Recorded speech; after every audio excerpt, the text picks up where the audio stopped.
Hakim-Hakim pasal 7, Gideon mengusir musuh. Adapun Yerubbaal itulah Gideon, bangun pagi-pagi dengan segala rakyat yang bersama-sama dengan dia, lalu mereka berkemah dekat mata air Harod. Perkemahan orang Midian itu ada di sebelah utaranya dekat bukit More di lembah. Berfirmanlah Tuhan kepada Gideon, terlalu banyak rakyat yang bersama-sama dengan engkau itu daripada yang kukendaki untuk menyerahkan orang Midian ke dalam tangan mereka. Jangan-jangan orang Israel memegah-megahkan diri terhadap aku sambil berkata, tanganku sendirilah yang menyelamatkan aku.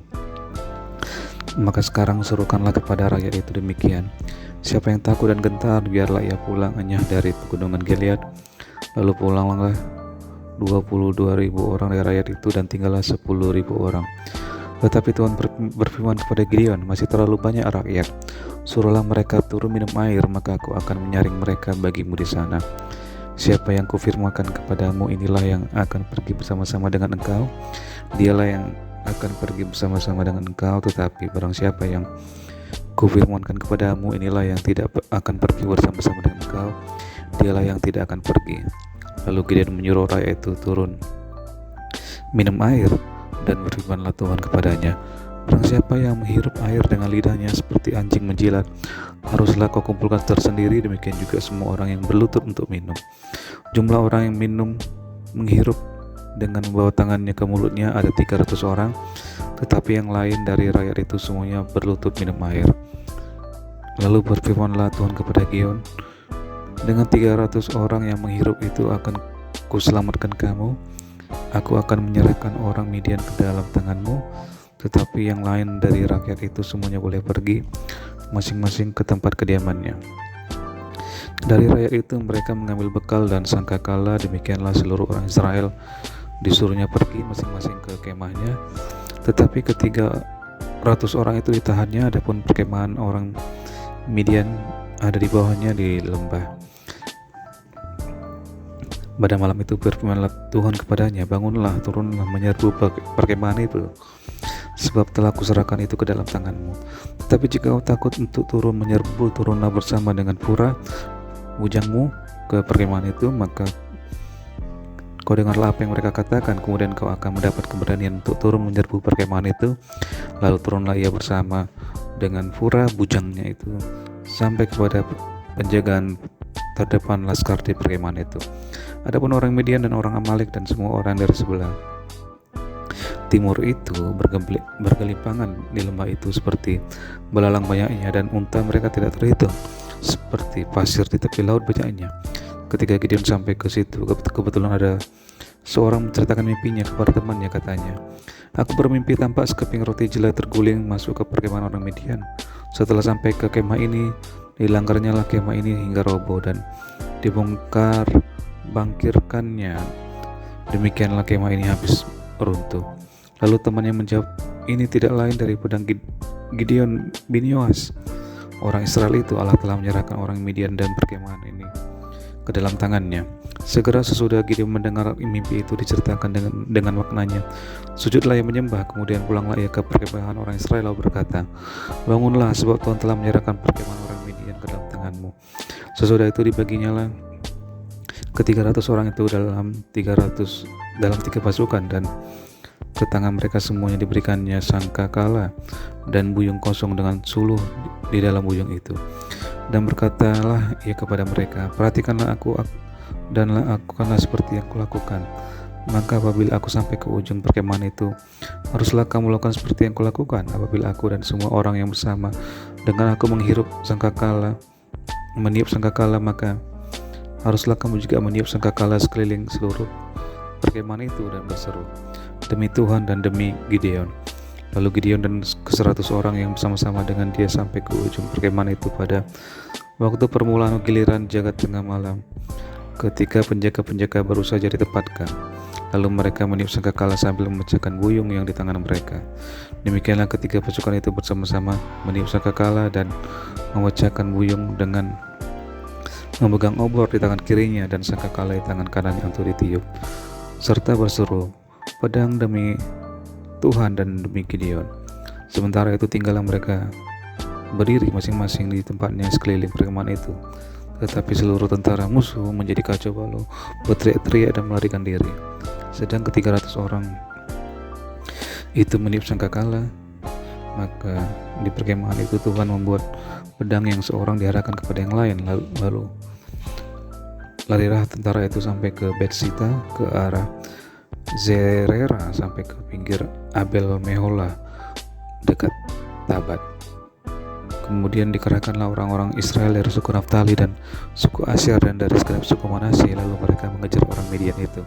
Gideon menyuruh juga orang ke seluruh pegunungan Efraim dengan pesan, turunlah menghadapi orang Midian dan dudukilah segala batang air sampai ke Bait Bara dan juga sungai Yordan. Maka semua orang Efraim dikerahkan, lalu mereka menduduki segala batang air sampai ke Bait Bara juga sungai Yordan. Mereka berhasil menawan dua raja Midian, yakni Oreb dan Zeb. Oreb dibunuh di gunung batu Oreb, dan Zeb dibunuh dalam tempat pemerasan anggur Zeb. Mereka mengejar orang Midian itu, lalu mereka membawa kepala Oreb dan kepala Zeb kepada Gideon di seberang sungai Yordan.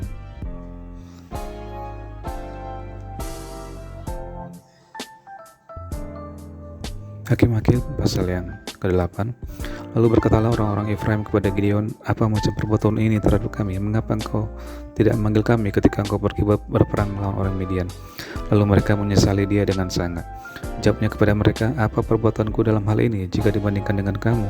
Bukankah pemetikan susulan oleh suku Efraim lebih baik hasilnya dari panen buah anggur kaum Abiezer? Allah telah menyerahkan kedua raja Midian itu, yakni Oreb dan Zeb, ke dalam tanganmu. Apa yang telah kucapai jika dibandingkan dengan kamu? Setelah dia berkata demikian, maka redalah amarah mereka terhadap dia. Ayat 4. Orang Midian dikalahkan, raja-rajanya dibunuh. Ketika Gideon sampai ke sungai Yordan, menyeberanglah ia dan ke-300 orang yang bersama-sama dengan dia, meskipun masih lelah, namun mengejar juga. Dan berkatalah ia kepada orang-orang Sukot, tolong berikan beberapa roti untuk rakyat yang mengikuti aku ini, sebab mereka telah lelah, dan aku sedang mengejar Zebah dan Salmunna, raja-raja Midian. Tetapi jawab para pemuka di Sukot itu, sudahkah Zebah dan Salmunna itu ada dalam tanganmu, sehingga kami harus memberikan roti kepada tentaramu? Lalu kata Gideon, kalau begitu apabila Tuhan menyerahkan Zebah dan Salmunna ke dalam tanganku, aku akan menggaruk tubuhmu dengan duri, padang gurun dan onak. Maka berjalanlah ia dari sana ke Penuel dan berkata demikian juga kepada orang-orang Penuel. Tetapi orang-orang ini pun menjawabnya seperti orang-orang Sukot. Lalu berkatalah ia juga kepada orang-orang Penuel, apabila aku kembali dengan selamat, maka aku akan merobohkan menara ini. Sementara itu Zebah dan Salmunna ada di Karkor bersama-sama dengan tentara mereka, kira-kira 15.000 orang banyaknya, yakni semua orang yang masih tinggal hidup dari seluruh tentara orang-orang dari sebelah timur. Banyaknya yang tewas ada 120.000 orang yang bersenjatakan pedang. Gideon maju melalui jalan orang-orang yang diam di dalam kemah di sebelah timur Nobah dan Yokbeha, lalu memukul kepala tentara itu ketika tentara itu menyangka dirinya aman. Zebah dan Salmunna melarikan diri, tetapi Gideon mengejar mereka dan menawan kedua raja Midian itu, yakni Zebah dan Salmunna, sedang seluruh tentara itu dicerai-beraikannya. Kemudian kembalilah Gideon bin Yoas dari peperangan dengan melalui pendakian Heres. Ditangkapnya seorang muda dari penduduk Sukot. Setelah ditanyai, orang itu menuliskan nama para pemuka dan para tua-tua di Sukot untuk Gideon, 77 orang banyaknya. Lalu pergilah Gideon kepada orang-orang Sukot sambil berkata, inilah Zebah dan Salmunna yang karenanya kamu telah mencela aku dengan berkata, sudahkah Zebah dan Salmunna itu ada dalam tanganmu, sehingga kami harus memberikan roti kepada orang-orangmu yang lelah itu? Lalu ia mengumpulkan para tua-tua kota itu. Ia mengambil duri, padang gurun dan onak, dan menghajar orang-orang Sukot dengan itu. Juga menara Penuel dirobohkannya dan dibunuhnya orang-orang kota itu. Kemudian bertanyalah ia kepada Zebah dan Salmunna, di manakah orang-orang yang telah kamu bunuh di Tabor itu? Jawab mereka, mereka itu serupa dengan engkau, sikap mereka masing-masing seperti anak raja. Lalu kata Gideon, saudara-saudaraku lah itu, anak-anak ibuku. Demi Tuhan yang hidup, seandainya kamu membiarkan mereka hidup, aku tidak akan membunuh kamu. Katanya kepada Yeter, anak sulungnya, bangunlah, bunuhlah mereka. Tetapi orang muda itu tidak menghunus pedangnya karena ia takut, sebab ia masih muda. Lalu kata Zebah dan Salmunna, bangunlah engkau sendiri dan paranglah kami, sebab seperti orangnya. demikian pula kekuatannya. Maka bangunlah Gideon, dibunuhnyalah Zebah dan Zalmunna, kemudian diambilnya bulan-bulanan yang ada pada leher unta mereka. Ayat 22, perbuatan Gideon selanjutnya dan akhir hidupnya. Kemudian berkatalah orang Israel kepada Gideon, biarlah engkau memerintah kami, baik engkau, baik anak cucumu, baik anakmu maupun cucumu, sebab engkaulah yang telah menyelamatkan kami dari tangan orang Midian. Jawab Gideon kepada mereka, aku tidak akan memerintah kamu dan juga anakku tidak akan memerintah kamu, tetapi Tuhan yang memerintah kamu. Selanjutnya kata Gideon kepada mereka, satu hal saja yang kuminta kepadamu, baiklah kau masing-masing memberi anting-anting dari jarahannya, karena musuh itu beranting-anting emas, sebab mereka orang Ismail. Jawab mereka, kami mau memberikannya dengan suka hati. Dan setelah dihamparkan selai kain, maka masing-masing melemparkan anting-anting dari jarahannya ke atas kain itu. Adapun beranting-anting emas yang dimintanya itu ada 1.700 shikal emas, belum terhitung bulan-bulanan, perhiasan telinga dan pakaian kain ungu muda yang dipakai oleh raja-raja Median, dan belum terhitung kalung rantai yang ada pada leher unta mereka. Kemudian Gideon membuat efod dari semuanya itu dan menempatkannya di kotanya di Ofra. Di sanalah orang Israel berlaku serong dengan menyembah efod itu. Inilah yang menjadi jerat bagi Gideon dan seisi rumahnya. Demikianlah orang Midian tunduk kepada orang Israel dan tidak dapat menegakkan kepalanya lagi, maka amanlah negeri itu 40 tahun lamanya pada zaman Gideon.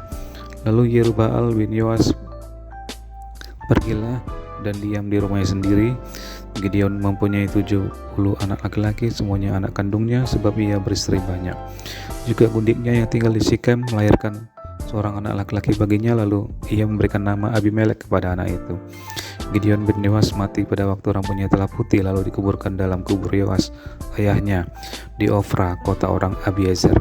Setelah Gideon mati, kembalilah orang Israel berjalan serong dengan mengikuti para Baal dan membuat Baal Berit menjadi Allah mereka. Orang Israel tidak ingat kepada Tuhan Allah mereka yang telah melepaskan mereka dari tangan semua musuhnya di sekelilingnya.